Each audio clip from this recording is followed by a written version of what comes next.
Members of President Duterte's cabinet are divided on the moves to restore the anti-subversion law. Meanwhile, the Commission on Human Rights warns that the administration against tagging groups critical of the government as communists. Dale De Vera with the rest of the story.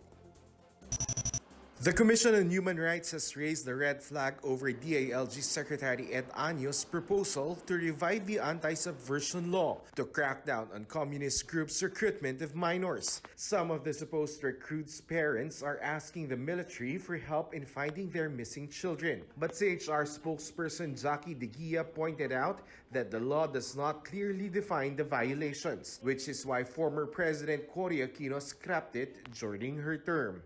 At ang kahirapan noon is kahit sino is subjected into the possibility of being placed in danger simply because of a label.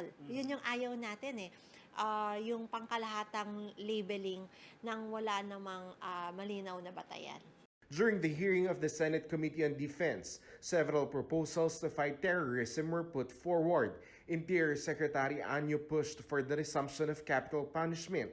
Specific naman yung mga organizations na gusto nating malist na subversive organization, particularly the Communist Party of the Philippines. Ang kasing ikinatatakot na iba dyan, baka kasi yung opposition at saka yung mga ibang political party ay malista. Wala, hindi kami doon.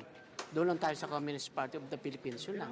The anti-subversion law was passed in the 1950s to outlaw the Communist Party of the Philippines. In 1992, the law was repealed. Mere membership in the CPP was no longer a crime. Senator Lacson, who is a former general like Secretary Año, does not want it back.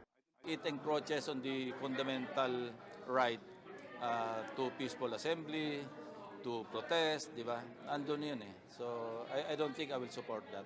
The senator says he does not see anything wrong with students joining political organizations like Anak Bayan as long as they don't commit crimes. Justice Secretary Menardo Guevara also balked at Año's proposal. Guevara says he prefers arming the UN Security Act with more teeth and bite. He says under the present law, security officers are penalized for jailing a falsely accused suspect. He wants that provision changed. The DILG chief believes imposing a $500,000 penalty per day against a law enforcement officer should be scrapped, since there are already laws that penalize malicious prosecution.